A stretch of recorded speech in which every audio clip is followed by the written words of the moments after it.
శ్రీకాకుళం జిల్లాలోని ఉద్దానం ప్రాంత ప్రజల కళ సాకారమైంది. పలాస కిడ్నీ ఆసుపత్రిలో కిడ్నీ మార్పిడి ఆపరేషన్ సక్సెస్ అయింది.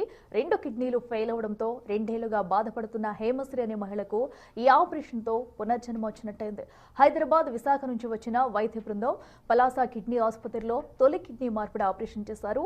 ఆపరేషన్ చేయాలనే ఆలోచన వచ్చిన దగ్గర నుంచి సక్సెస్ అయ్యే వరకు ఉత్కంఠంగా సాగిన ఈ తంతు సుఖాంతమైంది.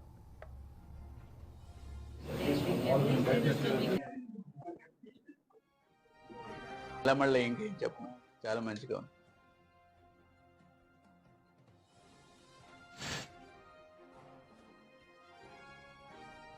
ఇప్పుడు ఉద్దానం వాసులకు ఈ ఆపరేషన్ ఓ ఆశాదీపంలా కనిపిస్తుంది. హేమశ్రీకి కిడ్నీ దానం చేసి ఆమె తండ్రి పునర్జన్మనిచ్చారు.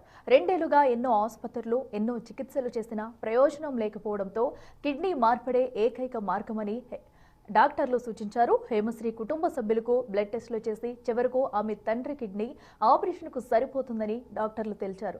దీంతో నిన్న ఉదయం 11 గంటలకు మొదలైన ఆపరేషన్ 6 గంటల పాటు ఉత్కంఠంగా సాగింది. ఆపరేషన్ విజయవంతం కావడంతో అంతా ఊపిరి పీల్చుకున్నారు.